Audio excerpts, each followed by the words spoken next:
Shalom, shalom. Dans le cadre des 9 grâces excellentes de la nouvelle créature en Christ, n'est-ce pas? Nous avons déjà vu l'expiation et la propitiation, n'est-ce pas? Et nous avons commencé à parler de la rédemption. C'est donc ce soir notre troisième message sur la rédemption. Alors ce soir, nous allons parler du but le plus profond de la rédemption éternelle. Le but le plus profond de la rédemption éternelle. Le but le plus profond de la rédemption éternelle. Alléluia. Savez-vous que Dieu fait tout pour un but, n'est-ce pas? Il fait tout, absolument tout pour un but. Et donc, la rédemption a un but. Et nous allons, par la grâce de Dieu, étudier dans les Écritures le but le plus profond de la rédemption éternelle. Prends la main d'une personne, mettez-vous 2 à 2 et prions les uns pour les autres. Prie pour que le Saint-Esprit, le Seigneur ouvre l'esprit de ton frère ou de ta sœur, afin qu'ils reçoivent la révélation des Écritures. Prions les uns pour les autres.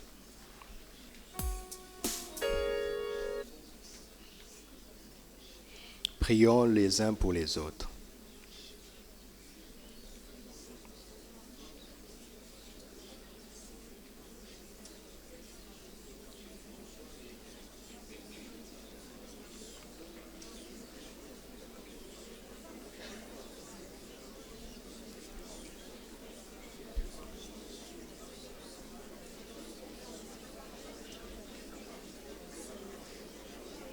C'est avec nos cœurs et c'est par ton esprit et par nos esprits que nous entendons ta voix selon que tu as dit.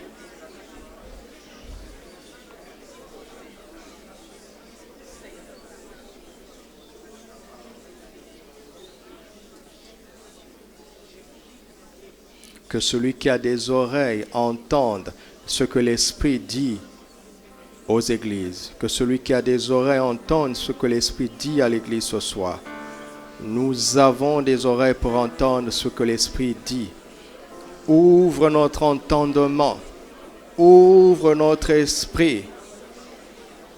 S'il y a des choses qui seront des rappels ce soir, mais qu'elles aient une répercussion plus profonde en nous.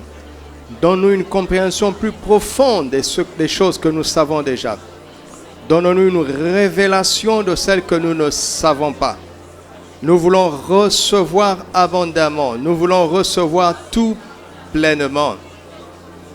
Nous voulons recevoir avec foi et laisser ta parole atteindre son but dans nos cœurs, dans tout notre être et au travers de chacun d'entre nous. Au nom de Jésus-Christ. Amen. Hébreux 9. 11 à 12. Hébreux 9, 11 à 12. Hébreux 9, 11 à 12. Mais Christ est venu comme un souverain sacrificateur des biens à venir. Il a traversé le tabernacle plus grand et plus parfait qui n'est pas construit de main d'homme. C'est-à-dire qu'il n'est pas de cette création. Et il est entré une fois pour toutes dans le lieu très saint, non avec le sang des boucs et des veaux, mais avec son propre sang, ayant obtenu quoi? Une rédemption éternelle. Alléluia. Une fois pour toutes, dans le tabernacle véritable, Christ a obtenu pour nous une rédemption éternelle, une fois pour toutes. Alléluia. Si l'on dit qu'il a obtenu pour nous une rédemption éternelle, cela veut dire qu'il y avait des rédemptions temporelles. N'est-ce pas? Et nous savons, comme nous l'avons vu, que la rédemption que l'on pratiquait avec la loi de Moïse avait une validité d'une année. Elle était annuelle, temporelle, temporaire. Alléluia. Mais quand Christ est venu, il a offert son sang précieux et il a obtenu pour nous une rédemption éternelle. Et donc ce soir, nous voulons parler du but le plus profond de cette fameuse rédemption éternelle. Nous voulons comprendre quel est son impact profond dans l'esprit du croyant. Alléluia. Ce soir, nous voulons voir l'effet immédiat. L'effet immédiat et durable de la rédemption éternelle.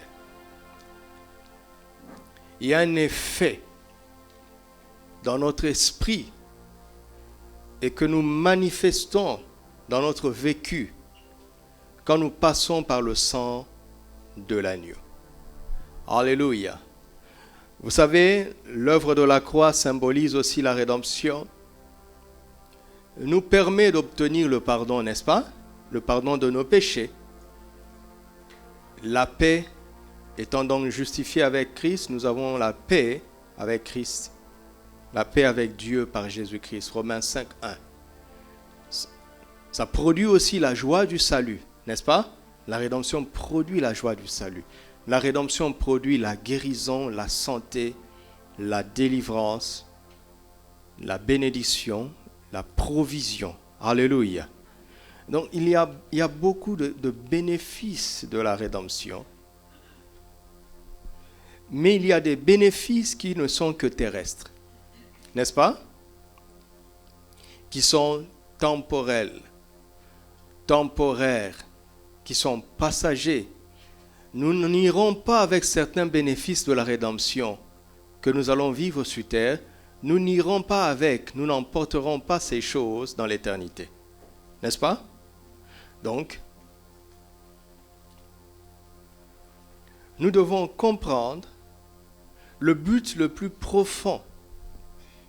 Parce que toutes les bénéfices, toutes les bénédictions et tous les bénéfices de la rédemption ne sont pas en fait le réel but de la rédemption. Alléluia. Notez ça. Tous les bénéfices, toutes les bénédictions de la rédemption ne sont pas son réel but.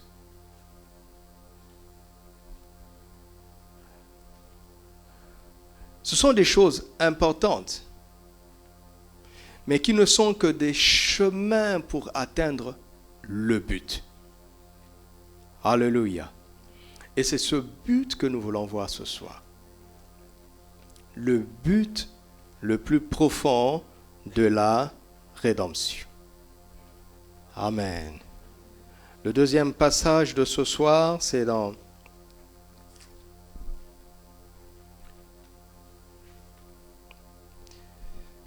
1 Pierre, chapitre 1, verset 18. Verset 18. Sachant que ce n'est pas par des choses périssables, par de l'argent ou de l'or que vous avez été rachetés de la vaine manière de vivre que vous avez hérité de vos pères. Vous avez été rachetés de la vaine manière de vivre que vous avez hérité de vos pères, mais par le sang précieux de Christ, comme d'un agneau sans défaut et sans tache. Chapitre 2, 1 Pierre toujours, verset 9. Vous, au contraire, vous êtes une race élue, un sacerdoce royal, une nation sainte, un peuple acquis, afin que vous annonciez les vertus de celui qui nous a appelés des ténèbres à son admirable lumière. Romains chapitre 5, verset 17. Je suis en train de passer par là où je me suis arrêté le mercredi passé. Vous vous en souvenez? J'espère que vous êtes venus en étant préparés. Romains 5, 7. Si par l'offense d'un seul, la mort a régné par lui seul, c'est là où il y a une connexion avec la vaine manière de vivre héritée. À plus forte raison, ceux qui reçoivent l'abondance de la grâce et du don de la justice régneront-ils dans la vie, par Jésus-Christ, lui seul. Apocalypse, versets 5, 9 à 10.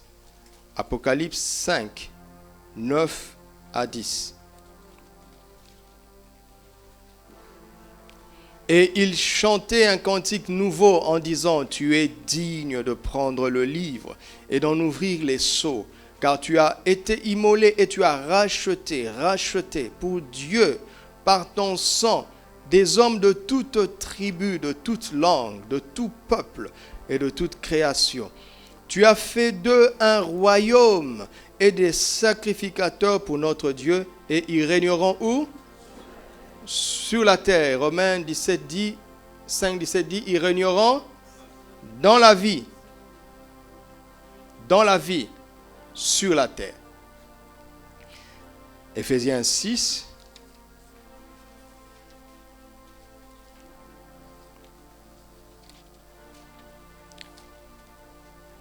nous commençons au premier verset.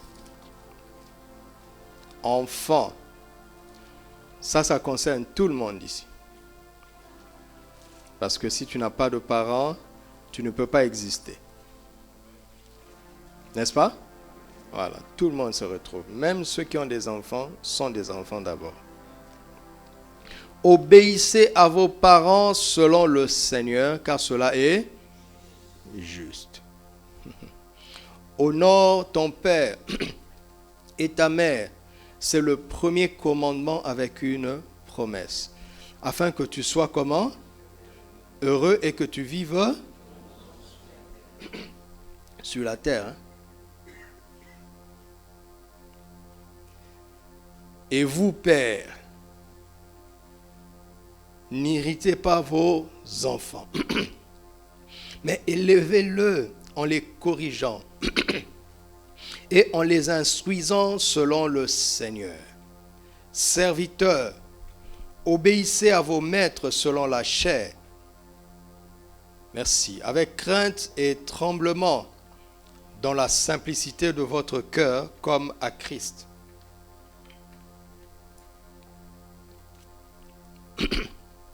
Non pas seulement sous leurs yeux, comme pour plaire aux hommes, mais comme des serviteurs de Christ, qui font de bon cœur la volonté de Dieu. Servez-les avec empressement, comme servant le Seigneur et non des hommes, sachant que chacun, soit esclave, soit libre, recevra du Seigneur selon ce qu'il aura fait de bien. Et vous, maîtres, agissez de même à leur égard et abstenez-vous de menaces, sachant que leur maître et le vôtre est dans les cieux, et que devant lui il n'y a point d'acception de personne. Au reste, frères, fortifiez-vous dans le Seigneur par sa force toute puissante. Vous voyez, le combat spirituel est connecté à ce qui précède, n'est-ce pas? Parce que Éphésiens 6 englobe tout ce qui peut nous concerner dans la vie. Alléluia. Si tu existes, c'est que tu as eu des parents. D'accord? Tu peux avoir eu de bons parents. Tu peux avoir eu de mauvais parents, mais qui ne t'ont pas abandonné. Qui t'ont gardé, mais qui t'ont maltraité. Ou tu peux n'avoir jamais connu tes parents parce qu'ils ont été irresponsables. Quoi qu'il en soit, si tu existes, tu as eu des parents. N'est-ce pas? Si tu n'en avais pas eu, tu n'existerais pas. Quand on a reçu Christ et qu'on a la joie du salut, le diable ne peut plus nous combattre dans le domaine spirituel. Comprenez-moi très bien. Pourquoi? Parce qu'il a déjà spirituellement été défait. Il faut comprendre la subtilité du combat. D'accord? Mais il va venir sur le terrain du naturel. Là où Christ attend que nous manifestions notre victoire. Parce que Christ nous a sauvés, il a payé un prix immense pour que nous échappions à la vaine manière de vivre héritée de nos pères, mais pour que nous régnions dans cette vie et sur la terre. Dès maintenant. Laisse d'abord la diapo, je n'y suis pas encore. Vous me suivez? Alors, l'ennemi va mettre le paquet pour que nous ne soyons pas heureux et pour que nous ne vivions pas longtemps. Pourquoi? Imaginez quelqu'un qui vive longtemps en étant heureux et qui règne dans cette vie pour le Seigneur. Le monde va changer. Vous comprenez? Le premier terrain sur lequel il va t'attaquer, c'est dans ta relation avec tes parents. Écoutez-moi, je vous parle de la part du Seigneur, d'accord? Je vous parle de la part du Seigneur. Il commencera par là. Et Dieu dit, prends ma force, d'accord? Pour triompher dans ce domaine-là. Je ne te demande pas d'être un bon fils. Je te demande d'être un guerrier avec mes armes pour être un bon fils. Parce qu'il sait que sans ces armes, tu vas échouer.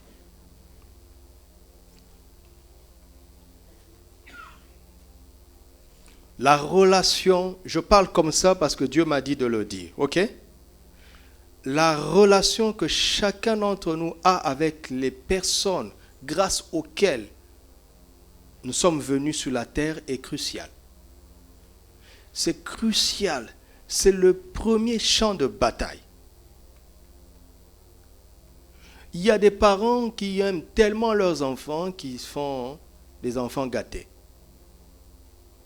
Ça encore, c'est la ruse du diable. Pour saboter l'avenir de cet enfant. Il sera irresponsable dans la vie parce qu'il a été gâté. Et ça, ce n'est pas de l'amour. Ça, c'est l'extrême, un extrême. L'autre extrême, c'est des parents qui sont trop durs ou bien absents, irresponsables, méchants. C'est le premier terrain. Alors Dieu te dit, prends mes armes. D'accord? Prends mes armes pour triompher là-bas. Pourquoi? Pourquoi?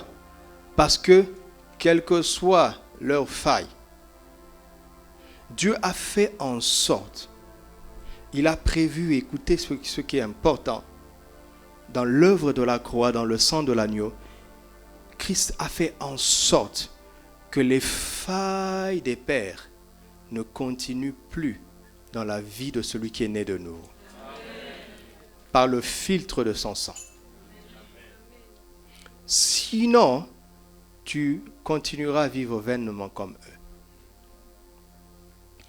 Oui, mais si j'ai eu des bons parents, des bons chrétiens, ils ont fait de leur mieux, je veux te dire, Christ a pourvu avec son sang pour que tu vives mieux que eux. Vous allez comprendre ça plus tard. Il n'y a pas d'excuse. Il n'y a pas d'excuse parce que c'est une clé pour être heureux et vivre longtemps. Pourquoi le Seigneur veut que nous soyons heureux et que nous vivions longtemps? Parce qu'il nous a donné un mandat de régner de sa part. Une fois que tu es né de nouveau, vous m'entendez? Tu es transporté des ténèbres à son admirable lumière. C'est-à-dire que si on te cherche dans le monde de ténèbres, on ne te verra plus. Et si on te cherche dans le royaume de lumière, on te verra. C'est absolu, c'est absolu. Que tu sois un bon ou un mauvais chrétien, tu n'es plus dans le camp du diable. C'est ce qu'il faut comprendre. Tu as été transporté. Tu n'es plus du monde, tu es d'en haut.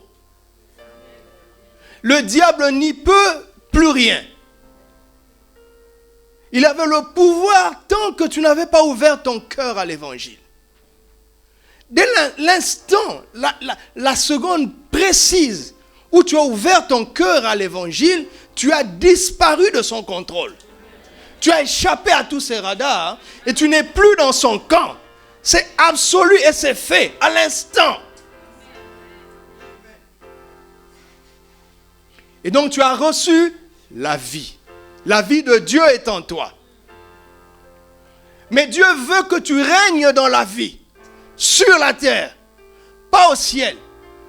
À partir de maintenant, voilà là où il va se liguer. Pourquoi? Pour t'empêcher de manifester ton règne.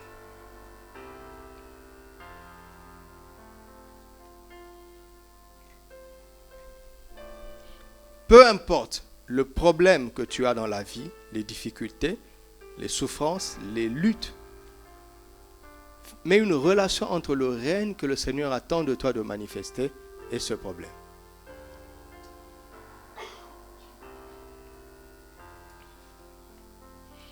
Alors, première chose à régler, chacun doit régler ce problème s'il y en a.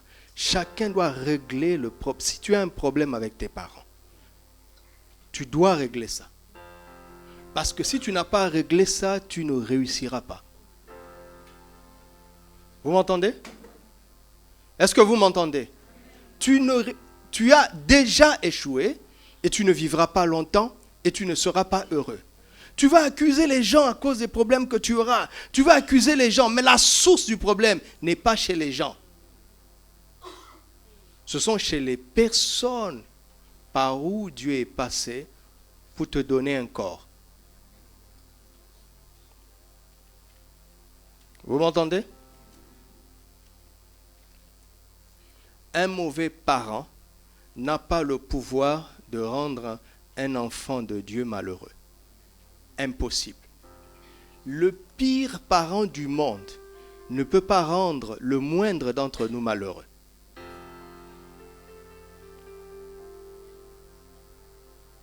Vous m'entendez? Dieu me dit de sonner cette trompette. Personne ne peut t'empêcher d'être heureux si tu es en Christ. Personne. Si tu attends qu'il change pour que tu deviennes heureux, tu n'as rien compris. Prends les armes de Dieu. Parce que si tu ne réussis pas là-bas, quand ton tour d'être parent viendra, tu échoueras aussi et c'est promis. Tu comprends? Tu ne peux pas avoir eu une mauvaise relation avec tes parents que tu n'as pas réglée et avoir une bonne relation avec tes enfants. Impossible. N'attendez pas de devenir parent pour essayer ça. Vous arriverez à la conclusion que je vous donne aujourd'hui. Alors n'attends pas. N'attends pas.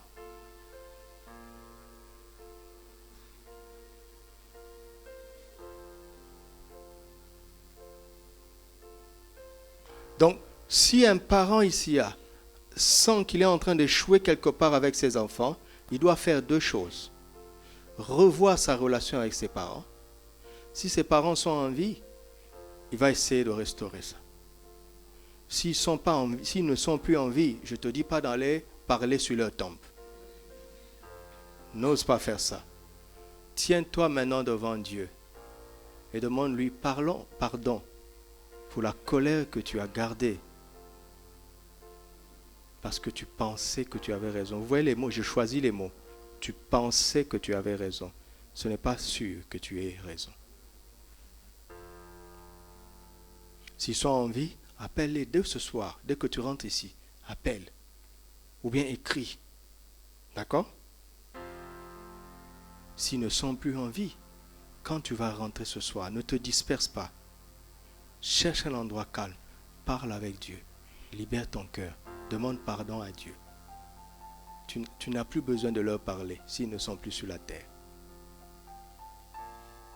Ok? Maintenant, va vers tes enfants.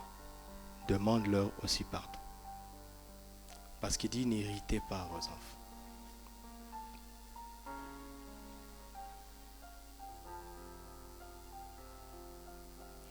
Quand tu as fait ça, tu as déjà marqué 2 buts. 2 € contre le diable. Tout le monde dans la vie a un maître, n'est-ce pas? Que tu le veux ou pas, tu as un chef quelque part. Oui ou non? Comment? Voyez, regardez l'inspiration de l'esprit. Tout le monde a un parent, que tu le veux ou pas, sinon tu es un fantôme.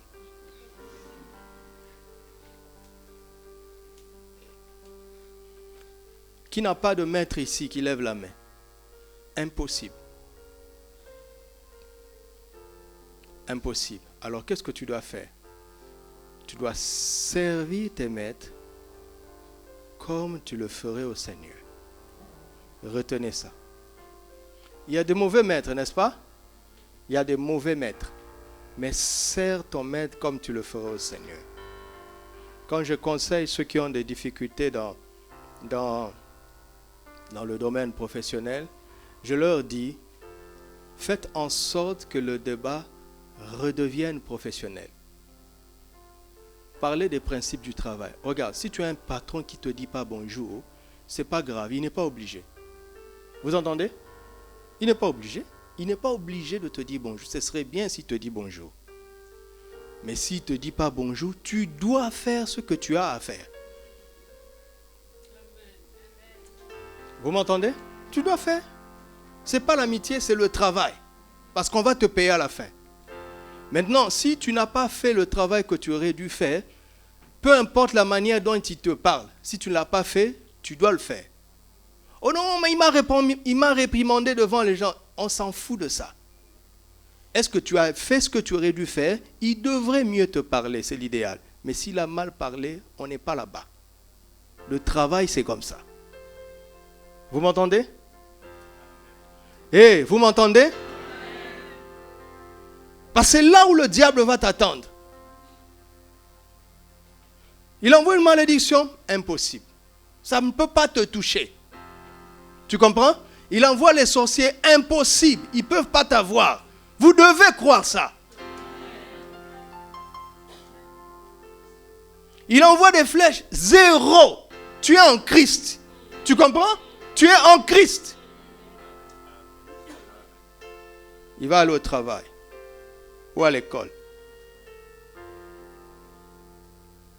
Alors, faites en sorte que le débat redevienne professionnel sur les principes du travail. D'accord? Laissez tout ce qui est sentimental après. Faites ce que vous avez à faire. Comme si vous le faisiez pour le Seigneur. Votre sacerdoce se trouve là-bas. Le sacerdoce est dans la famille. Le sacerdoce est dans le travail. En fait, le sacerdoce est dans la vie. N'est-ce pas?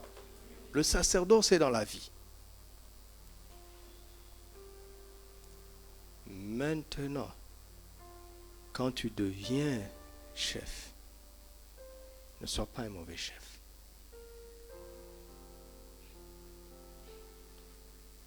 Veille à ce que le travail soit bien fait. Et si tu dois réprimander, réprimande avec respect. Ok? Ok? Par exemple, les frères qui travaillent ici à l'église, si tu as la possibilité d'embaucher un frère, parlez bien avant de le prendre. Il ne faut pas qu'il y ait des confusions là-bas. D'accord? Ici à l'église, tu l'appelles frère.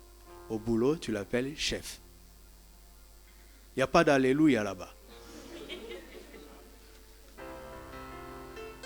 Vous entendez? Vous entendez? Ici, on ne s'appelle pas chéri. C'est à la maison.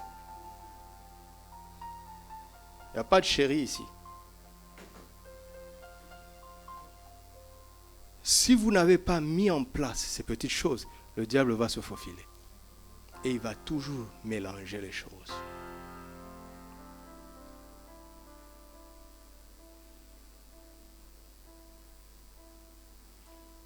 Alors, si vous êtes en position d'être chef, dites bonjour à vos subalternes. Souriez. D'accord? Soyez patient avec eux. Donnez-leur une seconde chance quand ils ne travaillent pas bien. Parlez-leur avec respect. Mais ne les cajolez pas. Ce qui doit être fait, doit être fait. Parce que si à la fin du mois, tu ne le payes pas, tu vas voir, il va oublier tous tes sourires. Il va te montrer le contrat. C'était signé. Tu avais dit 8 000, c'est 8 000. La vie est comme ça. Et il faut qu'on soit clair.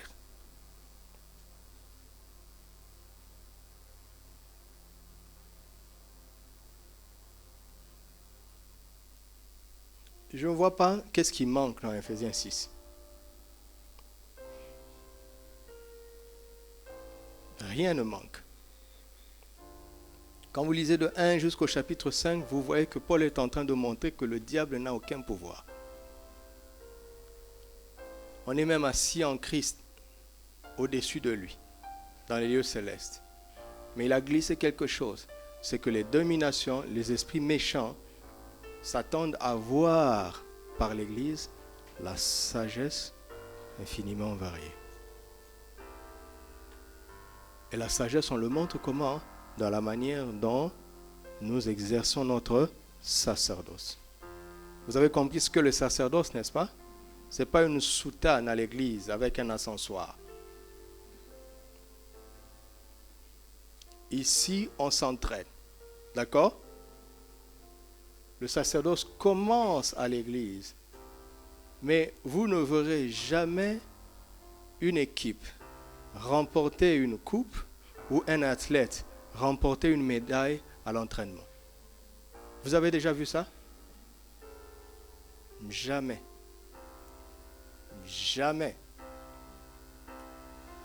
Ici, c'est l'entraînement. Pourquoi? Comme je vous l'ai dit mercredi dernier, parce que dans le monde, il faut constamment faire un effort de se dire, je suis en train de servir Dieu. N'est-ce pas? Ce n'est pas toujours évident. Mais à l'église, c'est évident. Vous comprenez? Mais quand c'est évident que ici tu es en train de servir Dieu, dis-toi plutôt ceci, parle comme ceci. Je suis en train de m'entraîner à servir Dieu. Vous m'entendez?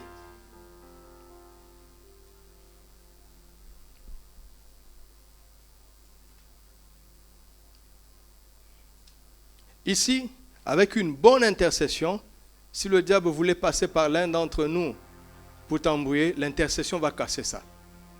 N'est-ce pas? Pourquoi? Parce que ce frère-là a l'Esprit de Dieu en lui. Donc le Seigneur peut facilement le calmer. Mais dans le monde, ils n'ont pas le Saint-Esprit. L'effet de l'intercession est limité. Donc l'intercession doit plutôt mettre l'accent sur les chrétiens. Afin qu'ils sachent bien briller là-bas. Alléluia. Tu ne peux rien faire pour une maison qui n'a pas de porte. Le voleur entrera et sortira comme il veut. C'est ce que sont les païens. L'Esprit de Dieu n'est pas en eux. Le diable et les démons entrent et sortent comme ils veulent. On n'y peut rien. Mais on peut faire en sorte que l'enfant de Dieu qui est dans ce milieu brille de telle sorte que les ténèbres soient chassées par sa présence.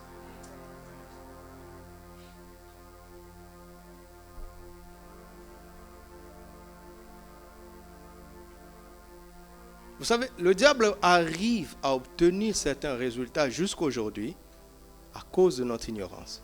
Il n'a pas de force. Il a zéro force contre nous. Zéro. Alléluia.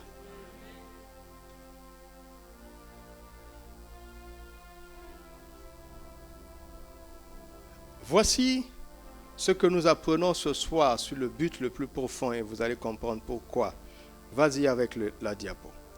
Il suffit de regarder à 1 Pierre 1,18 pour comprendre très vite que le prix pour faire en sorte que les hommes ne vivent plus vainement comme leur Père jusqu'à Adam n'était rien d'autre que le sang précieux de Christ. Alléluia. Rien d'autre.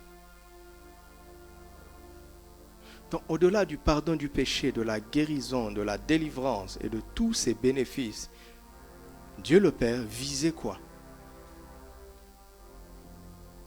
Il visait notre délivrance de ce que j'appelle le cercle vicieux de la vanité de la vie sur terre. C'était un cercle vicieux. C'est une dictature, la dictature, la pesanteur de la vanité de la vie. Tu peux voler haut comme tu veux. Tu devras toujours atterrir sur l'aéroport de la vanité de la vie.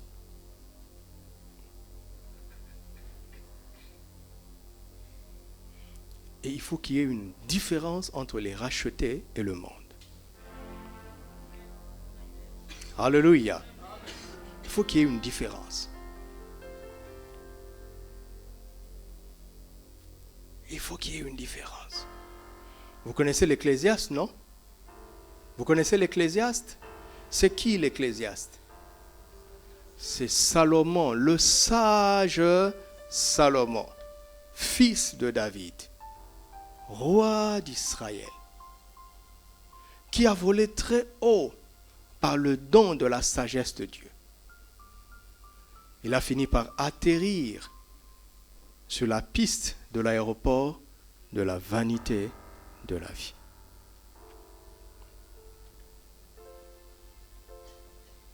Il n'avait pas le sang qui est à notre disposition.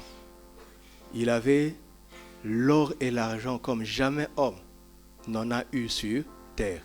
Cela n'a pas suffi pour payer le prix qui pouvait échapper à cette pesanteur. Quelqu'un me suit? C'est très sérieux. C'est très sérieux. L'or et l'argent, tout l'or et tout l'argent du monde n'ont pas suffi.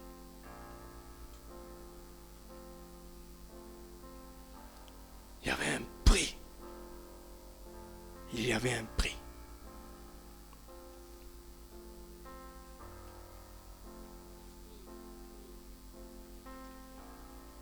Et ce prix a été payé pour nous. Préparé avant la fondation du monde, manifesté maintenant à cause de qui? À cause de qui? Il faut en être sûr. Hein? À cause de qui? Il faut en être sûr. Donc c'est illégal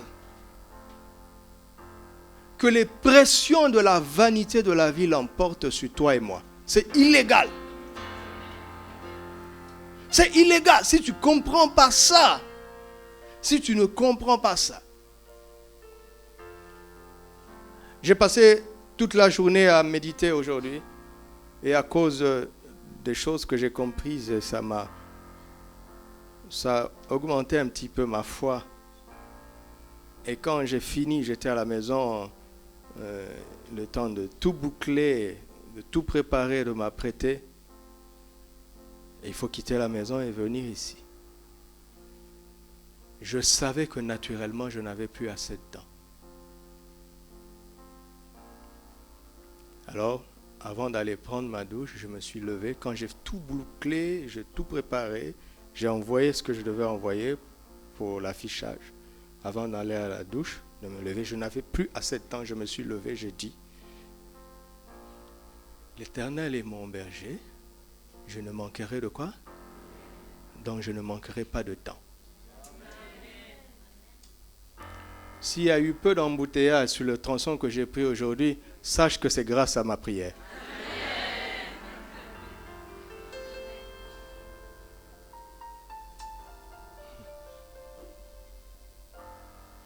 Je suis venu 20 minutes avant que la réunion ne commence. Je sais que c'est surnaturel.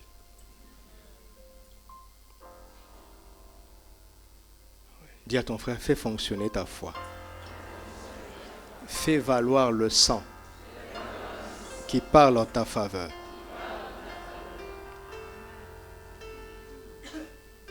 Mes amis, si tu ne saisis pas ce que je partage ce soir, tu auras la victoire sur le péché par le sang. Tu auras la victoire sur les démons par le sang. Tu auras la victoire sur la maladie par le sang. Mais c'est la fin qui compte.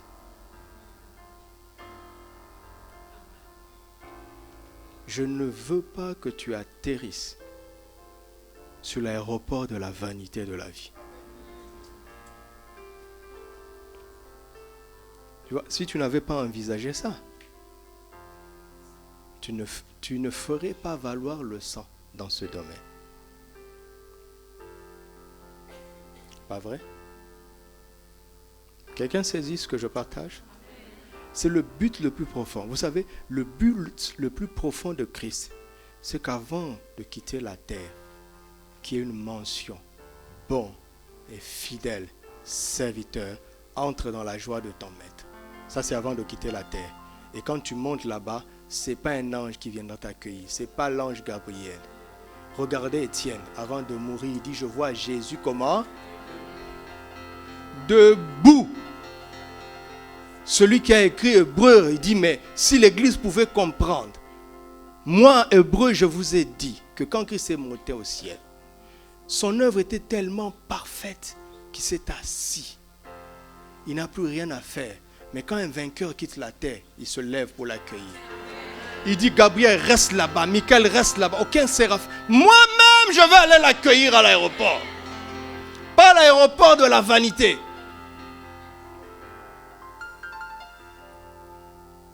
Si tu ne fais pas valoir le sang jusqu'à ce point, il dira, non, oui, faites-le entrer. On se verra plus tard. Il est quand même sauvé, hein? Mais bon, bon, il ne mérite pas que je me lève. Seigneur, fais que je vive de telle sorte que ce jour-là, tu te lèves pour m'accueillir, Père. Fais que je vive de cette façon.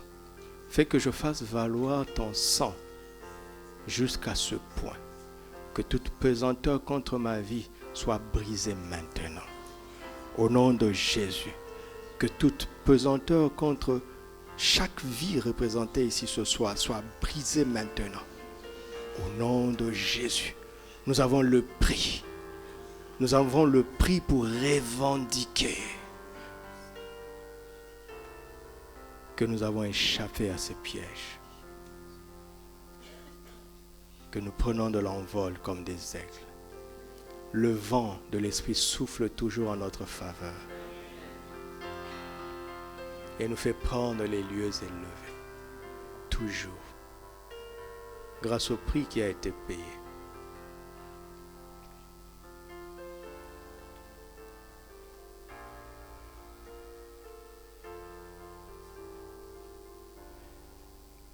Écoutez cet homme, Ecclésiaste.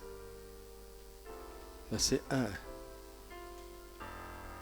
Et Ecclésiaste 1, 1 à 2.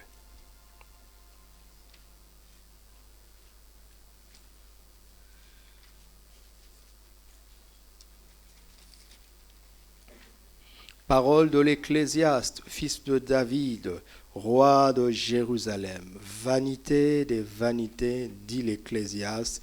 Vanité des vanités. Tout, mes amis. Tu vas t'en rendre compte très vite. Grâce aux choses que nous partageons dans l'Évangile, ceux qui croiront verront de grandes choses. Mais tu vas te rendre compte très vite que c'est de la vanité. Pas que l'Évangile est vain, mais les choses de ce monde sont vaines. Et vous savez, les gens font des erreurs graves à cause de ce sentiment de vanité. Ça crée un vide qui rend mal à l'aise et qui pousse dans les choses négatives. Ça met une pression, une insatisfaction, un malaise.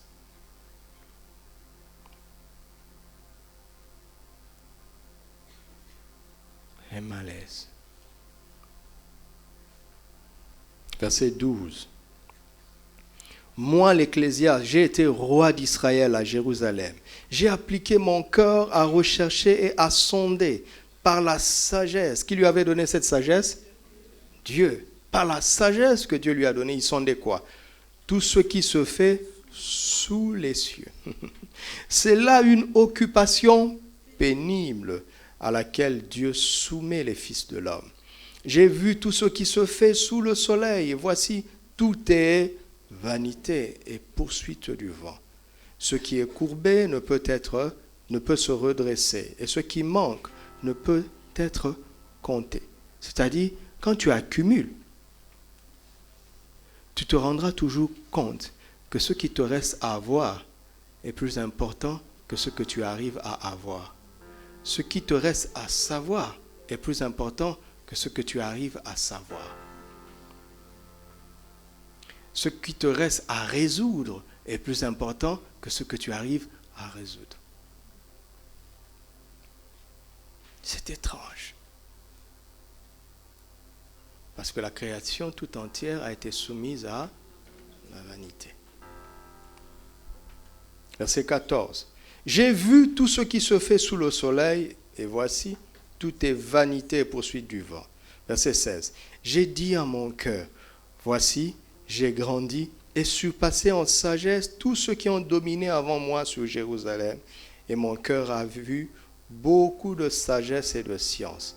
J'ai appliqué mon cœur à connaître la sagesse et à connaître la sottise et la folie. Il commence à glisser. J'ai compris que cela aussi, c'est la poursuite du vent. Il n'y a même pas de satisfaction dans ce versant-là. Car avec beaucoup de sagesse, on a beaucoup de chagrin. Et celui qui augmente sa science, augmente sa douleur. Oui, parfois, je ne comprenais pas mon père spirituel, Papa Karambi. Parfois, quand il prêche, parfois, il crie sur les gens. Parfois, il est malheureux, n'est-ce pas? Ceux qui l'écoutent s'en rendent bien compte. Pourquoi? Parce que quand tu as atteint un niveau de savoir, tu es malheureux de voir à quel point les gens sont bas et continuent à faire ça. Tu sais déjà où ça va arriver. Et quand tu sonnes la trompette, ils ne t'écoutent pas. Ça t'énerve ou ça t'attriste. Donc, la sagesse te met toi à l'abri. Mais l'amour dans ton cœur te donne beaucoup de chagrin à cause de ceux qui ne t'écoutent pas.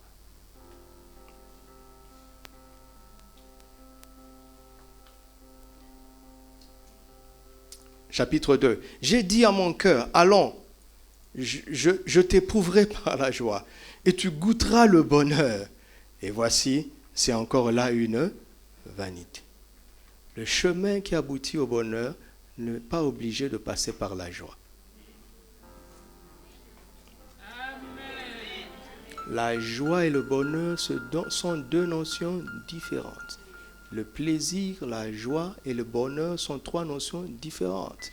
Écoutez Jésus dans Matthieu 5, il dit « Heureux serez-vous quand on vous persécutera, quand on vous outragera.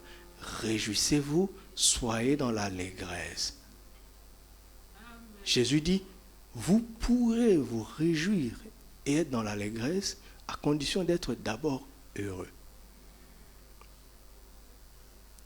Si tu attends d'être d'abord dans la joie pour être heureux, tu goûteras jamais au bonheur. Alléluia. Le sang de l'agneau peut provoquer de la joie par un miracle. Mais fait fonctionner le sang à l'extrême jusqu'à atteindre le bonheur. C'est pour ça, quand il agit, nous sommes contents. quand il n'agit pas, nous sommes confiants. Vous avez entendu les mots que j'ai choisis? Je ne veux pas dire que je suis content quand il semble ne pas agir. Ce serait malhonnête. Ce serait un mensonge. Mais par contre, je puis être confiant quand il me semble qu'il n'a pas agi. Mais quand il a agi, je suis content. Vous comprenez ça? Je puis être heureux alors que les larmes coulent de mes yeux. Car ce n'est pas moi qui pleure, c'est mon âme qui pleure. Ce n'est pas moi. C'est pas moi.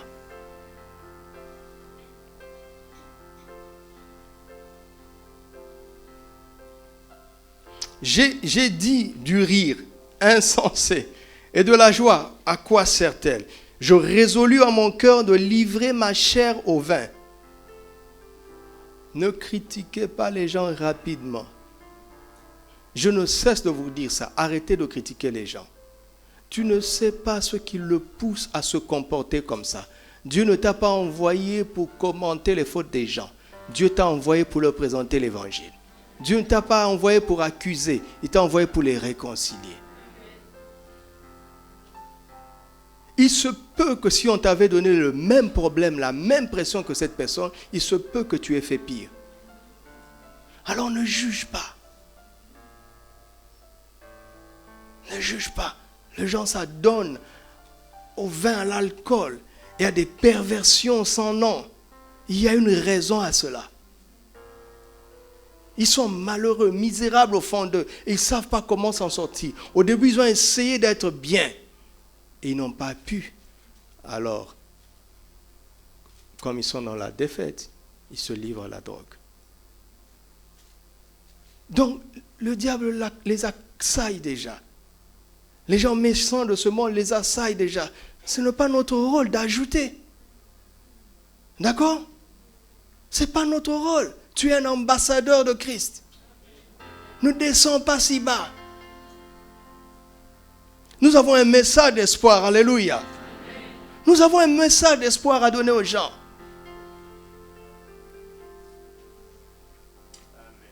Nous avons un message d'espoir. Quel verset? Je résolus en mon cœur de livrer ma chair au vin, tandis que mon cœur me conduirait avec sagesse. Quelle absurdité. N'est-ce pas? Vous voyez un grand intellectuel, un grand professeur, un grand ministre, mais en même temps pédophile. Mais dans le terrain de sa science, il est le meilleur. Il y a un vide. Tu comprends? Il y a un vide que le titre, l'argent n'a pas pu combler. Nous avons la parole pour comprendre ces gens-là. Si tu vas droit au but, tu lui dis, monsieur, je respecte votre compétence dans tel domaine, mais votre comportement montre qu'il y a un vide. Je connais une personne qui va combler ça. Je vous assure qu'il va vous écouter. Parce que lui-même, il est le premier à détester ce qu'il fait. S'il continue, c'est parce qu'il est esclave.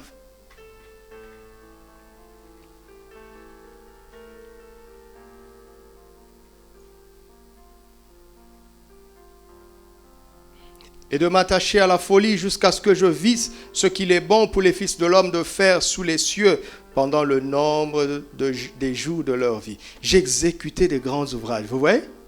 Des grands ouvrages. Je me bâtis des maisons, je me plantais des vignes, je me fis des jardins et des vergers, et j'y plantais des arbres à fruits de toute espèce. Je me créais des étangs pour arroser la forêt où croissaient les arbres. J'achetais des serviteurs et des servantes, et j'eus leurs enfants nés dans la maison. Je possédais des troupeaux de bœufs, des brebis, plus que tous ceux qui étaient avant moi dans Jérusalem. Je m'amassais de l'argent et de l'or et les richesses des rois et des provinces. Je me procurais des chanteurs et des chanteuses et les délices des fils de l'homme, des femmes en grand nombre. Je devins grand, plus grand que tous ceux qui étaient avant moi à Jérusalem, et même ma sagesse demeura avec moi. Pourquoi?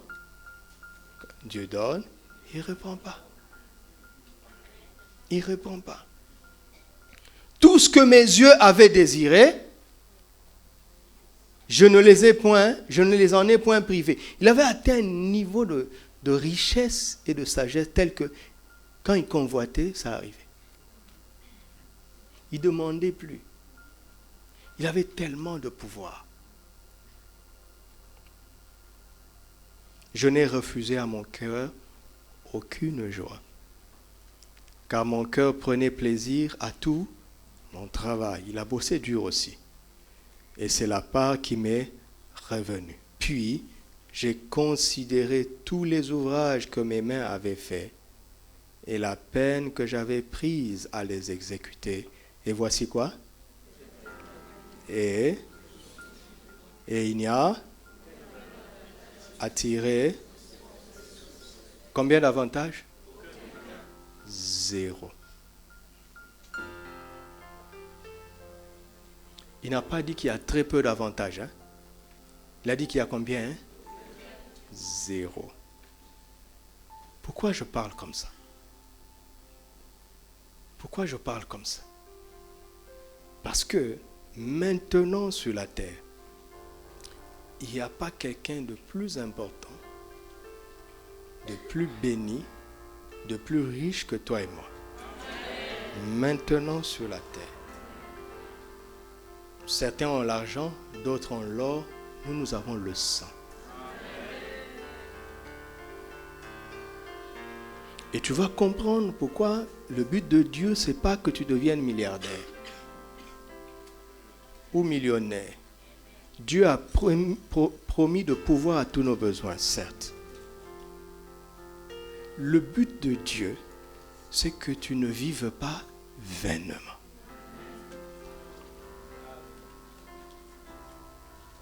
Là, je sens que vous commencez à saisir.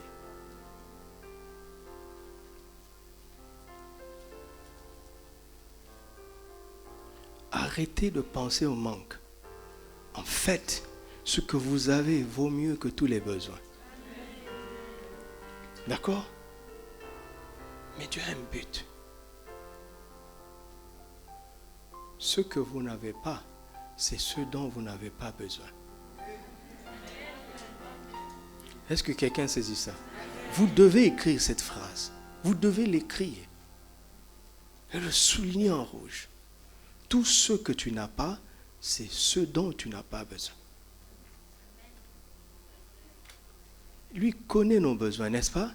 Parce qu'il a prévu de pouvoir à tous nos, pas nos caprices, pas nos convoitises.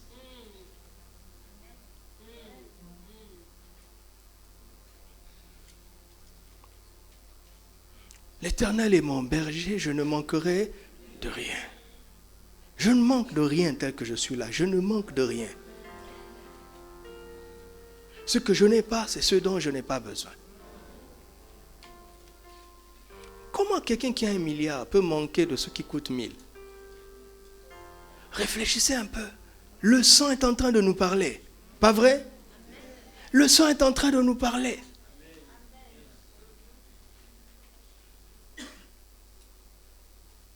Nous avons voyagé et à chaque fois que je m'échappe d'ici, je saisis l'occasion pour me déconnecter. La personne qui nous a accueillis nous a donné une tablette connectée. Je lui ai dit, écoute, nous sommes là pour 3 jours, j'en ai pas besoin. Il dit, non, vous avez beaucoup de choses à faire, il faut rester connecté. Il a donné à maman, et quand on est arrivé, maman a essayé de se connecter, ça n'a pas marché. On aurait pu appeler, ça allait marcher en fait. On l'a laissé tomber. Et le dernier jour, pour être à côté de l'aéroport, comme l'avion, on décollait très tôt, donc il nous a logés, on a passé la dernière nuit à un hôtel qui est à 2-3 minutes de l'aéroport. Vous savez, tous les hôtels sont connectés maintenant. Dès que tu peux, on te donne le code Wi-Fi. J'en ai pas besoin. J'aurais pu me connecter, mais qu'est-ce que ça fait de faire 8 heures sans Internet? Je ne suis pas mort.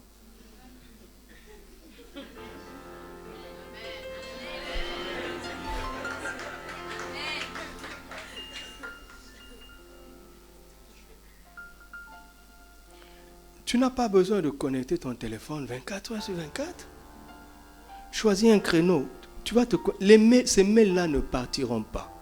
Ils sont déjà dans ta boîte.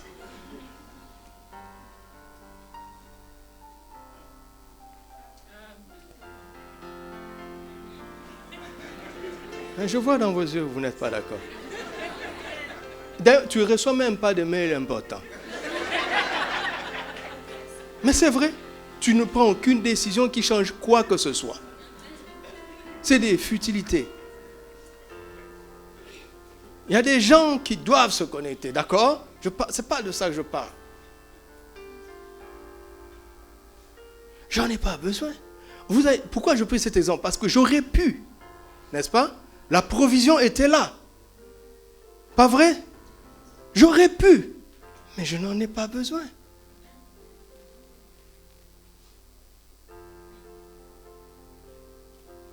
J'en ai pas besoin.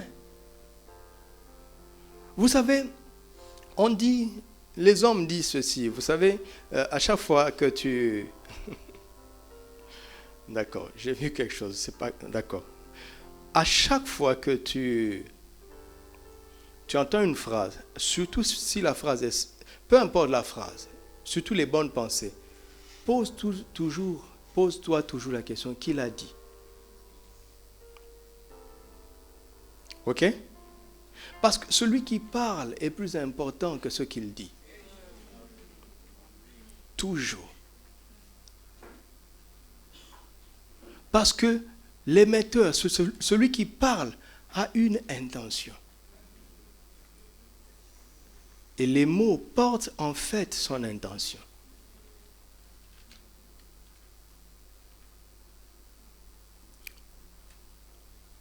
La Bible dit, Adam et Ève étaient tous deux nus et ils n'en avaient point honte.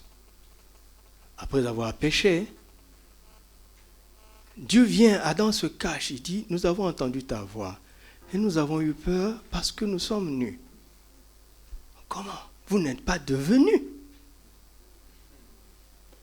Vous me suivez? Écoute, quand Dieu est venu dire à Adam, nomme tous les animaux.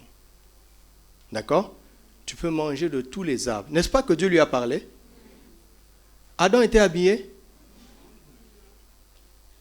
Hein? Non.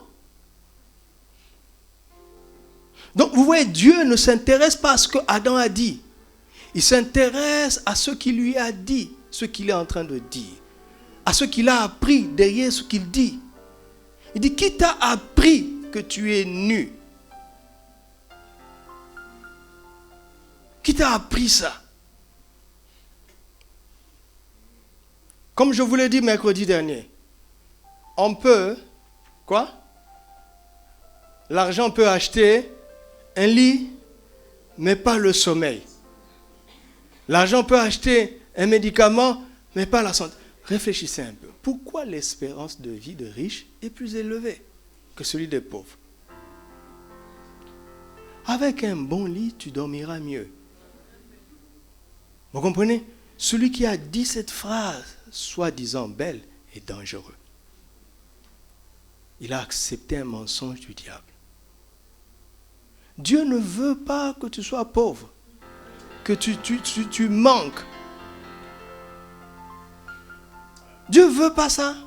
En fait, les gens qui affichent cette phrase dans leur maison sont jaloux des gens qui sont riches. Ils ont essayé d'avoir des bons lits, ils n'ont pas pu. Alors la jalousie les fait afficher ça. Quand tu entres dans une maison et que tu vois ça, je vous promets qu'il y a beaucoup de chances qu'il y ait des nattes dans leur chambre. Ils se consolent sur leur natte en disant, en fait, celui-là a un dolidol, mais il n'a pas la paix. Toi, tu as la paix sur la natte?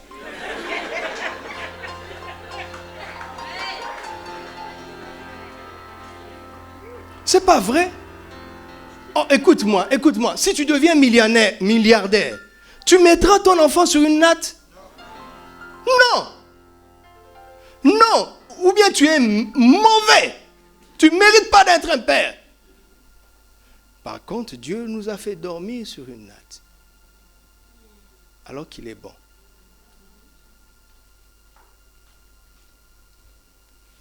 Dans la vie, mes amis, il faut apprendre le contentement.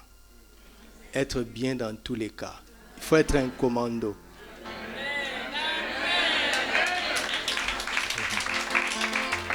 Et on ne sait jamais dans la vie. Hein? On ne sait jamais, mes amis. Il faut savoir être à l'aise partout.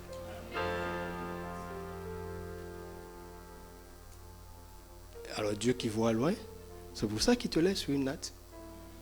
C'est pas parce que tu manques d'argent. Arrête de dire j'ai pas d'argent. Comment ça? Tu as le sang. Tu as plus que l'argent et l'or.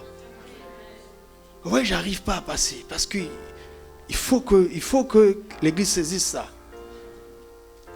Mais pour l'instant, tu n'en as pas besoin.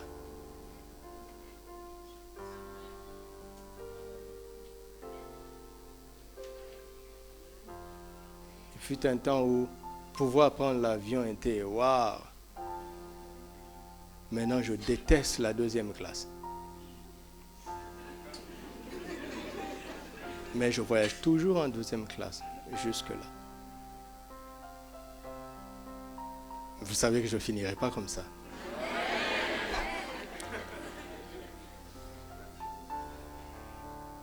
Par la foi, je compte sur personne. D'accord? Dis-moi, qui peut te donner plus? Hein?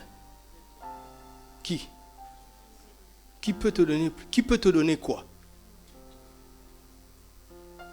Qui? Quelle bénédiction il te manque? Dis-moi un peu, quelle bénédiction il te manque pour que quelqu'un vienne ajouter?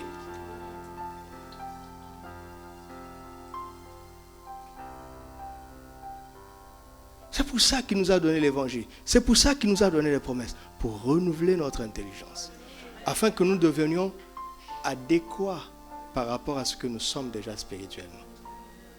Il faut qu'il y ait une cohérence entre notre héritage et notre intelligence. C'est tout. Je ne réfléchis jamais en termes de quelqu'un va me donner. Jamais. J'ai oublié ça depuis longtemps. Je réfléchis plutôt en comment je vais donner.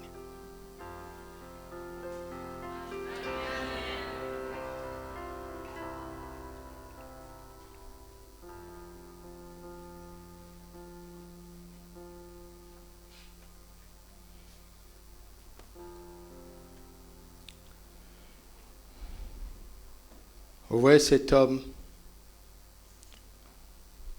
il est bon, Salomon. Je crois, je pense, je ne peux pas le prouver, je pense que Salomon a bien dû se repentir avant de partir. Il a bien dû regretter sa déviation.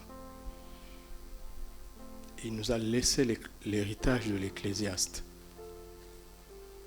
afin que nous ne recommencions pas les mêmes erreurs que lui.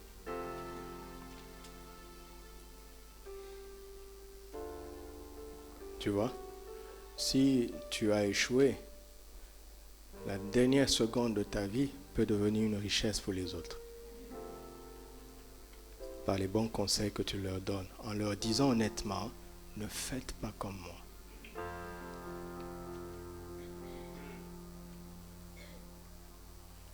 Et tu seras parti. Les pessimistes vont être conscients de ton échec. Mais les hommes de foi vont te célébrer. Parce que finalement, ton échec est devenu un trésor pour ceux qui viennent après. Vous voyez comment Salomon est en train de nous bénir aujourd'hui? N'est-ce pas? N'est-ce pas qu'il est une bénédiction pour nous? Dieu aura toujours le dernier mot. Il se battra pour que même à la dernière seconde de ta vie, tu puisses reprendre la bonne direction. Alléluia. C'est ce que Dieu veut pour nous. Alléluia. Alors, le but le plus profond du sang précieux, c'est de nous délivrer du cercle vicieux de la vanité dans cette vie, afin que nous vivions heureux, longtemps et comme des rois. Alléluia. Dans cette vie sur terre, Et l'occasion pour nous de le manifester, c'est le service. Alléluia. C'est le service. C'est le service. Maintenant là, qui est la personne la plus importante? C'est pas moi. Maintenant là, c'est pas moi. Je suis en train de vous servir. Mais regardez la sagesse de Dieu. Le service me donne une position importante. C'est pour ça qu'il a dit, les plus petits seront les plus grands. C'est comme ça que ça marche. C'est comme ça que ça marche. Le sacerdoce, c'est le don que Dieu nous a fait pour que nous exprimions notre royauté. Parce que nous sommes les enfants du roi des rois, n'est-ce pas? Nous sommes des princes. Arrêtez de scander ça comme des slogans. Ceux qui scandent ça comme des slogans n'ont pas compris l'intelligence de l'évangile. Vous m'entendez? Ah, nous sommes des princes. Ah, nous sommes des ambassadeurs. Il n'a pas compris ce que ça implique. Il dit, nous sommes héritiers de Dieu, co-héritiers avec Christ, c'est-à-dire héritiers au même titre que Christ, si toutefois nous souffrons avec lui. Ils sont venus dire à Jésus, fais que l'un d'entre nous soit assis, l'un à ta gauche, l'un à ta droite. Jésus n'est pas contre, mais il dit, pouvez-vous boire la coupe que je vais boire? Pouvez-vous? Je ne suis pas contre. Je ne suis pas contre.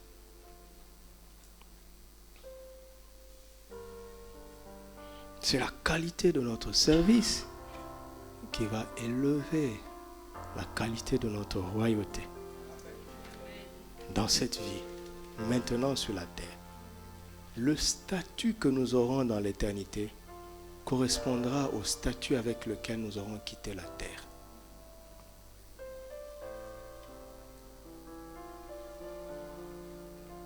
Si tu as quitté la terre comme un vainqueur, tu seras couronné là-bas. Si tu n'as pas quitté comme un vainqueur, tu seras dans la paix éternelle, sans couronne. Ça ne changera pas là-bas. Il nous a donné cette vie comme un cadeau pour construire notre position là-bas. C'est un cadeau. Et il dit, il y a de faux prédicateurs de l'évangile qui n'ont pas compris le royaume, qui prêchent la convoitise, qui trompent mon peuple. Être roi est une responsabilité.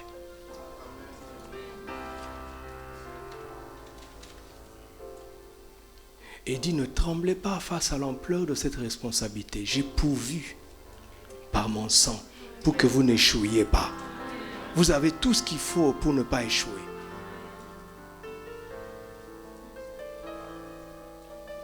Alléluia. Dis à ton frère, ne manque pas ce but, ne manque pas ce but. Dis-le à quelqu'un d'autre.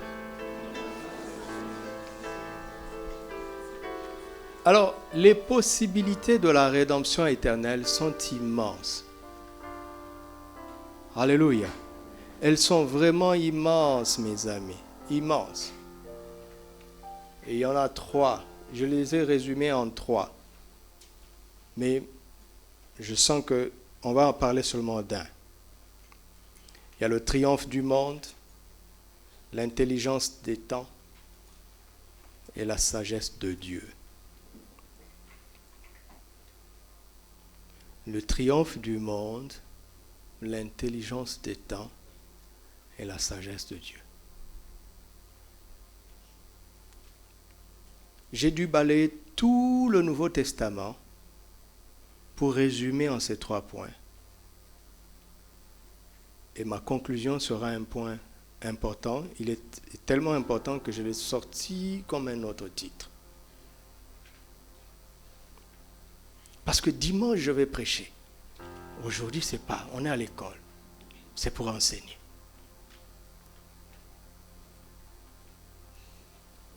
Le prix que le Père a payé est tellement immense qu'il nous ouvre un monde de possibilités incommensurable, inestimable, et nous donne accès au triomphe du monde, à l'intelligence des temps et à la sagesse de Dieu.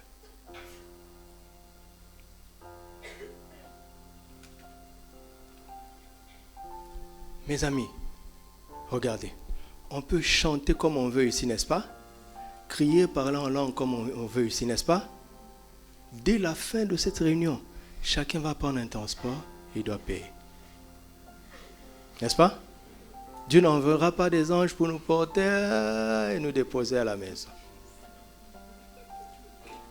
Et on sera coincé dans les grands taxis avec les païens. Nous les princes et eux les fils du diable. Les collègues dans le transport. Ça te rattrape très vite, pas vrai? Mais ne te laisse pas avoir. Alléluia. Ne te laisse pas avoir.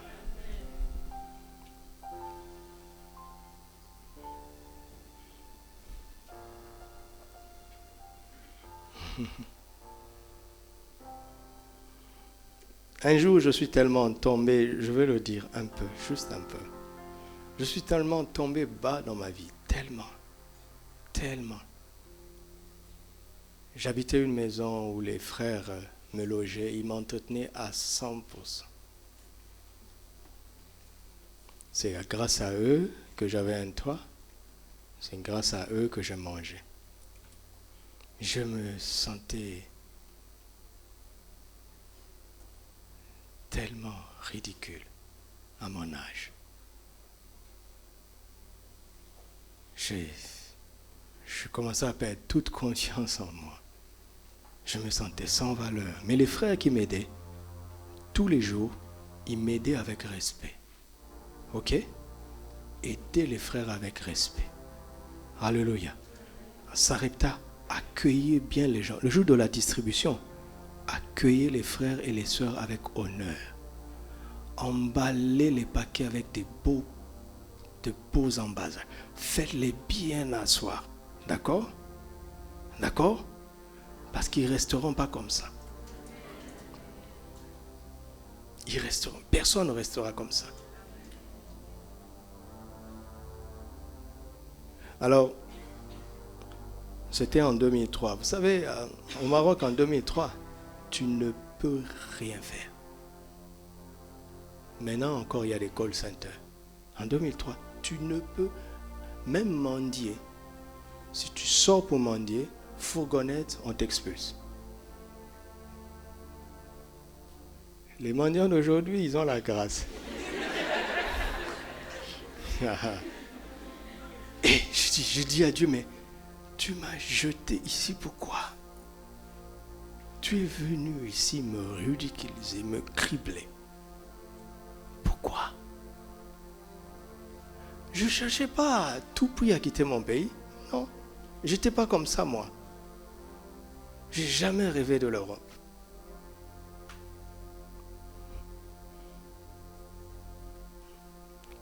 J'étais tellement misérable que je n'arrivais pas à dormir. Alors, le camion de poubelle passait dans notre quartier vers 1h, en tout cas après minuit. J'étais à ma fenêtre et le camion de poubelle passait.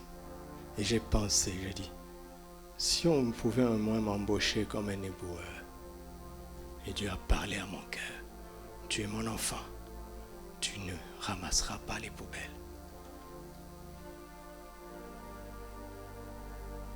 Je connais la voix. Je connais cette voix.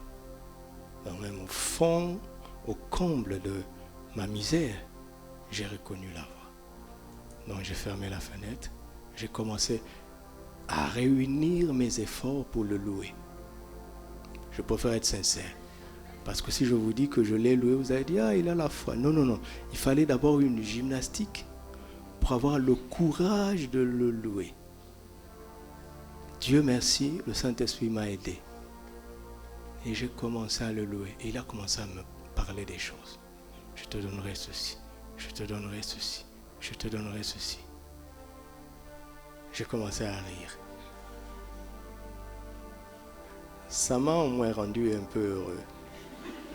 Mais pour moi, c'était une blague, quoi. C'était une blague. Tout ce qu'il m'a dit cette nuit-là, je l'ai déjà vécu.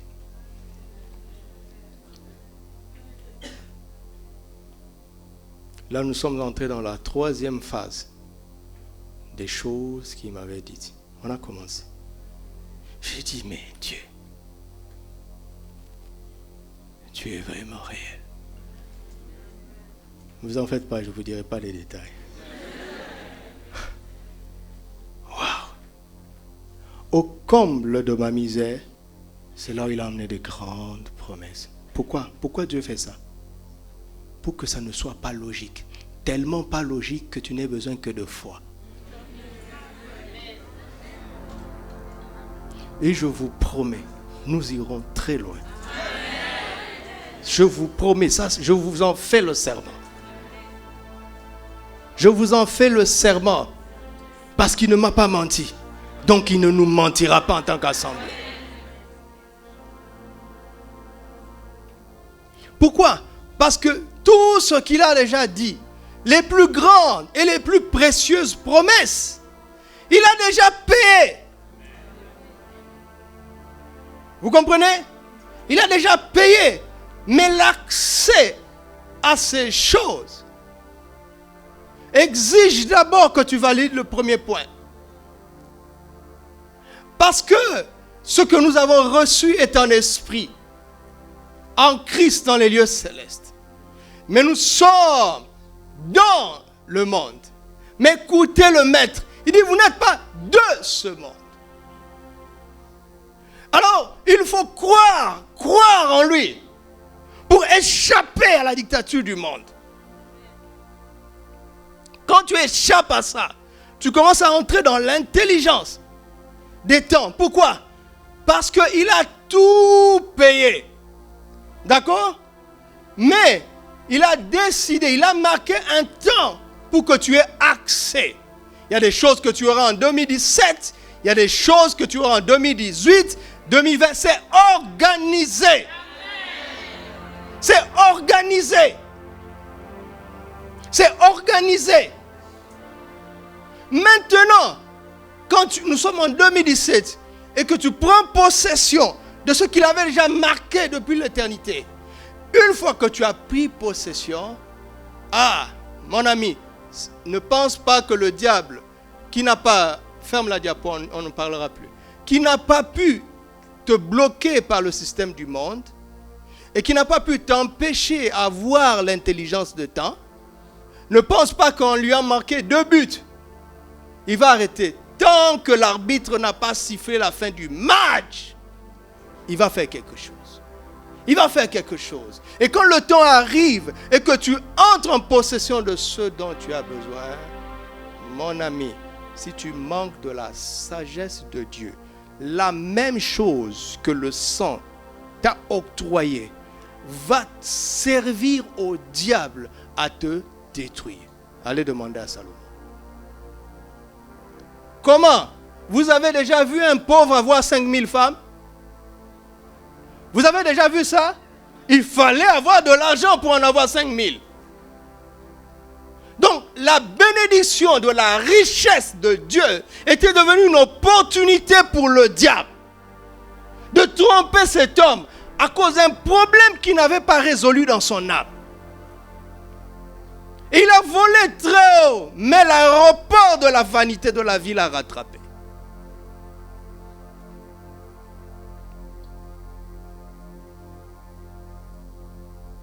Je vous ai tout résumé.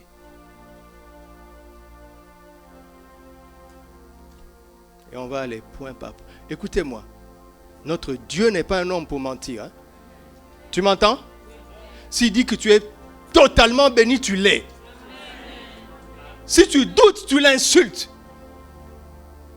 Oh non, je passe juste par un temps de doute. Arrête ça. Ce n'est pas un temps de doute. C'est une insulte envers celui qui a fait la promesse. Assieds-toi plutôt et dis, Seigneur, je ne comprends pas. Dis-moi comment je peux faire. Voilà qui est sage.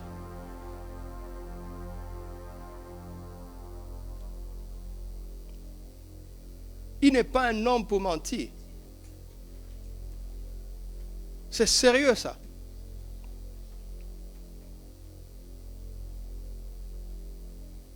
Mais il dit, est-ce que tu as la foi?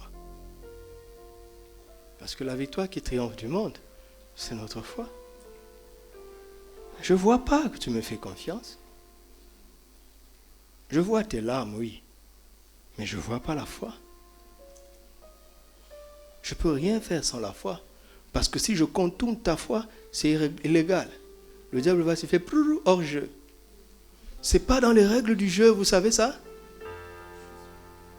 Ce n'est pas dans les règles du jeu. Pourquoi? Parce que Adam, notre Père à nous tous, a remis tous les royaumes et la gloire de la terre à Satan. Il a établi les règles. Mais Dieu a amené quelque chose qui n'enfreint pas les règles, mais qui domine les règles. Ça s'appelle la foi. Quand on dit aussi, comment il a pu faire ça comme Dieu? Dieu dit, tu sais non, moi je suis sur mon trône. Va lui demander.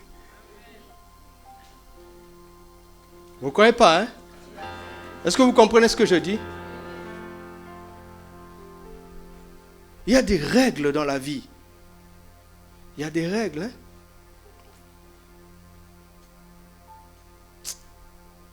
Regardez. Quand ils ont quitté l'Égypte, ils sont esclaves. Ils ne sont plus esclaves, mais ils sont sans territoire. Et ils traversent le désert. Dieu envoie la manne. Satan ne peut pas empêcher ça. Pourquoi? Parce qu'ils n'ont pas de terre pour planter. Ils n'ont pas de terre. Dieu dit au diable, mais comment est-ce que je vais bénir leur travail? Tu as confisqué les terres. Mais moi j'ai d'autres solutions. Écoutez. Dès qu'ils sont entrés, la Bible dit, la manne c'est ça le lendemain. Dieu n'avait plus le droit de leur donner la manne. Il a donné la terre. Ah. Hé, mes amis. Hé. Pourquoi? Parce que tant qu'on est dans la chair, ce que Dieu avait dit à Adam, il ne doit pas le contredire. Il dit, c'est à la sueur de ton front que tu moissonneras. Écoute, est-ce qu'avant la chute, Adam plantait quelque chose? Il était agriculteur, il avait besoin de planter pour manger? Non. Mais Dieu a toujours une intelligence qui dépasse le diable. Donc qu'est-ce qu'il fait? Tu es dans la terre promise, tu plantes. Quand tu es en train de planter, que tu sues, tu transpires, le diable rit et dit la malédiction d'Adam continue. Mais il ne sait pas qu'il y a la grâce qui accompagne ton travail. Et puis quand tu moissonnes 100 fois, le diable dit, oh, mais qu'est-ce qui s'est passé? Le diable dit, mais il a planté, non? Il a planté. Demande à l'arbre pourquoi il lui a donné 100 fois plus. Il y a des règles. Écoute, j'ai souffert dans la vie avant de comprendre ça. J'ai souffert. Les combats spirituels, là, je les ai faits. Et j'ai vu sa vanité. Jusqu'à ce que je craque. J'ai littéralement craqué. Vous savez, je n'ai que 40 ans. 41 maintenant. Mais j'ai la vie d'un vieillard. J'ai souffert depuis que je suis conscient. Tellement le diable voulait cribler ma vie. Mais ça m'a donné de l'expérience. Ça m'a donné de l'expérience. J'ai craqué. Je suis allé dire à Dieu, je ne prierai plus. J'ai fait ça. Il m'a dit, tu ne crois plus à la prière? J'ai dit, ça ne marche pas. Il a dit, ah bon? Tu pries comment? J'ai dit, mais comme j'ai appris à l'église. Il a dit, maintenant ouvre la Bible. Prends les versets où j'ai parlé de la prière. Ça n'avait rien à voir avec la pratique de la prière qu'on a fait. Et vous savez quoi? La tristesse, c'est que la plupart de mes frères qui m'ont appris ça sont encore dedans.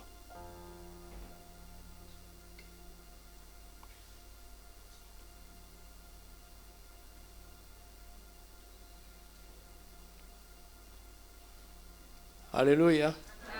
Tu es béni de toutes sortes de bénédictions spirituelles. C'est en Christ. Nous sommes dans le monde. Ah. Premièrement, elles sont spirituelles. Deuxièmement, elles sont en Christ. Donc, il faut comprendre la spiritualité de Dieu et Christ. Qui est Christ? Sinon, le monde va te bloquer.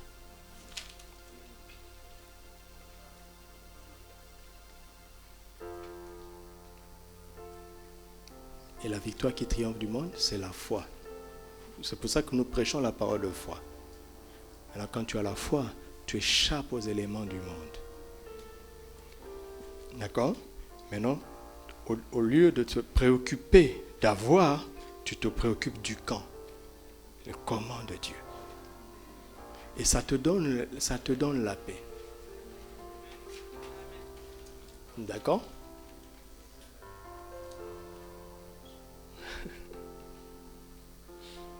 Mais quand tu vas la voir, quand le moment sera venu, sois sage.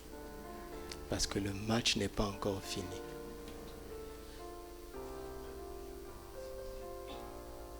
Il y a des matchs où, à 2 minutes de la fin, vous êtes en train de mener 2-0. L'équipe adverse marque 3 buts. Vous avez perdu. Vanité de la vie. La sagesse de Dieu. Alléluia.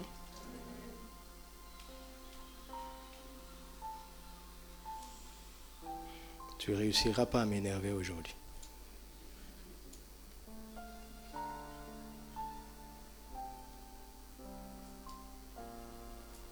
Nous sommes un peuple merveilleux, n'est-ce pas?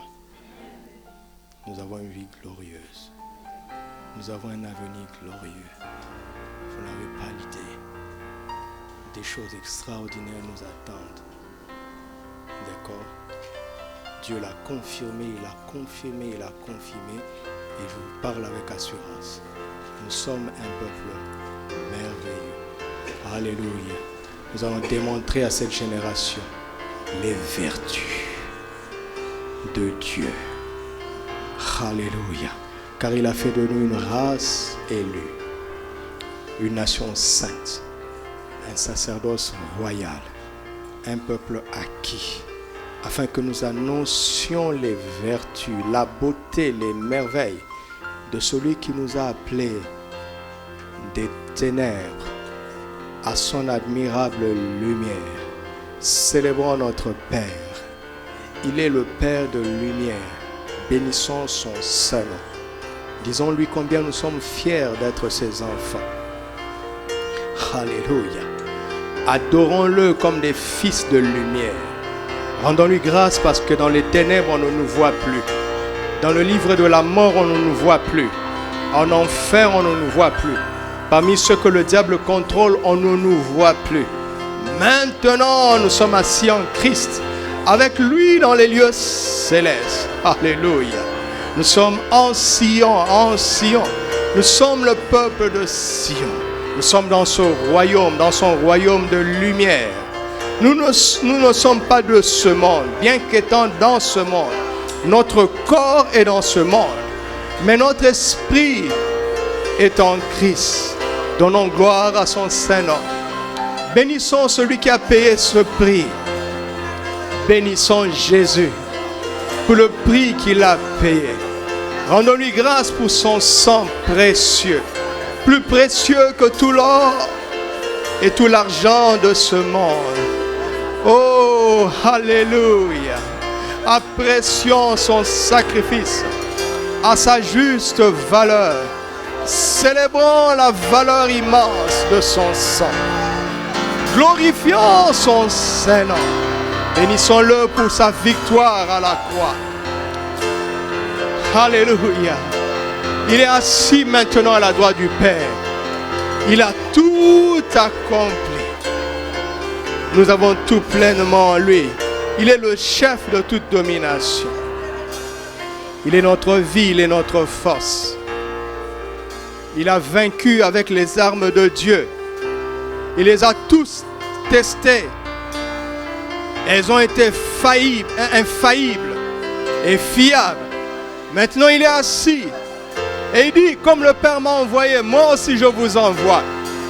Nous avons les mêmes armes que lui. Nous avons le même esprit que lui. Nous avons sa parole, sa nature, sa position. Comment pouvons-nous échouer? Oh non, nous n'échouerons pas. Parce qu'il a déjà tout payé. Commence à déclarer ta victoire sur la vanité de ce monde. Tu as déjà échappé à cela, proclame-le, proclame-le. Aucune dictature, aucune pesanteur de la vaine manière de vivre de l'homme naturel n'aura d'autorité sur toi. Ne peut pas avoir d'emprise sur toi. Elle n'a pas d'emprise sur toi. Proclame-le pour toi-même. Ma vie a un sens. Ma vie est significative aux yeux du Père. Je sers à ses desseins dans ma génération. Je ne vis plus pour moi-même. Je n'ai pas besoin d'avoir mes projets. J'embrasse les siens. Les projets de mon Père sont les miens. Ses objectifs sont les miens dans cette génération. Je vivrai heureux longtemps et je régnerai par chaque opportunité de service qu'il me donne. Dans l'église et en dehors, je manifeste mon règne. Alléluia. Car un roi ne peut vivre vainement. Le temps du roi est compté. Chacun de ses jours est compté. Il a fait de moi un roi et un sacrificateur. Alors je vis comme tel. Je vis avec cette mentalité. Et je bénis son saint nom. Alléluia.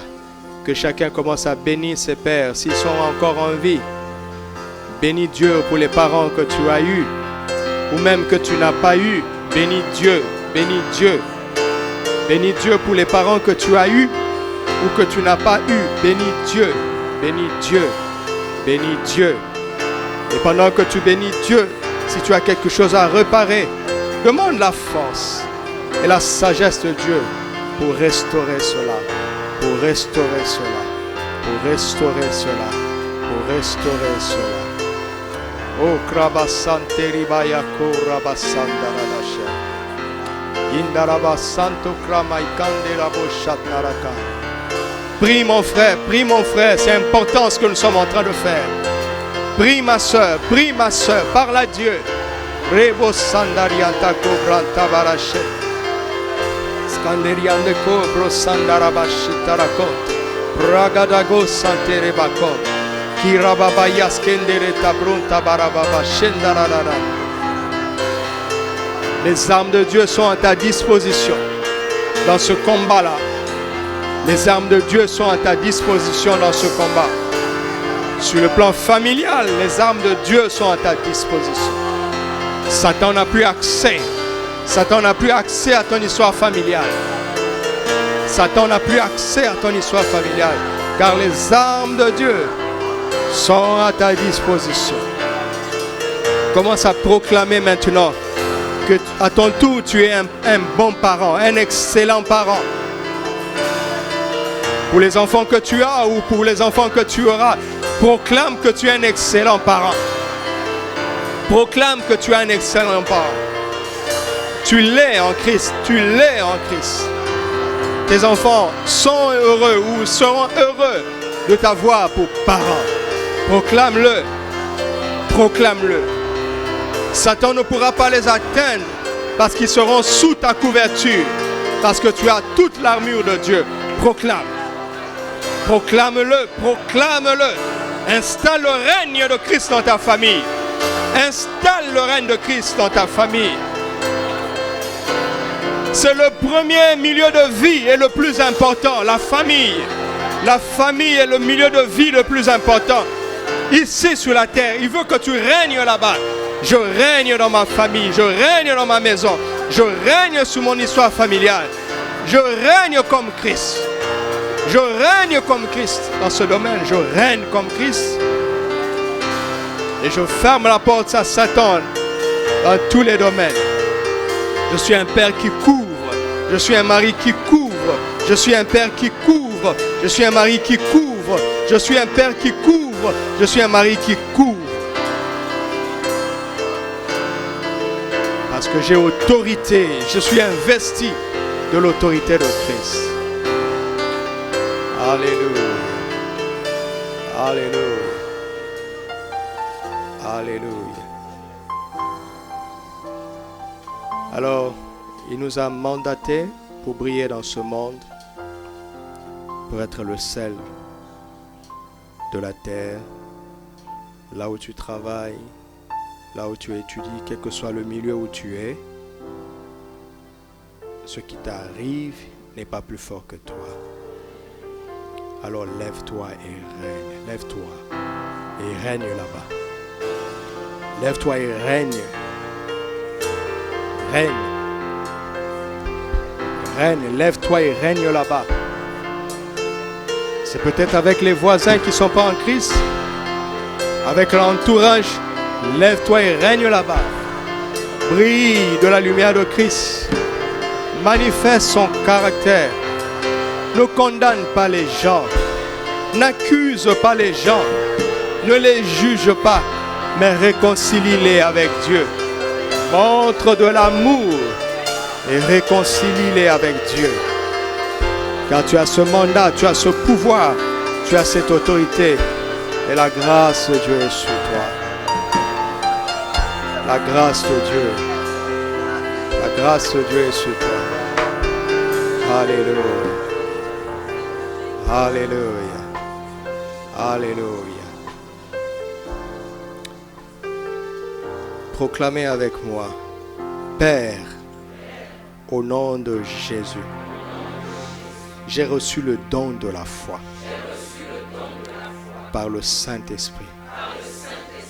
Alors je ne suis plus victime du monde, mais je triomphe du monde. Car ta parole qui est la vérité a dit ceci de moi. Tout ce qui est né de Dieu triomphe du monde. Et la victoire qui triomphe du monde, c'est notre foi. Je suis en Christ. Je suis donc né de Dieu.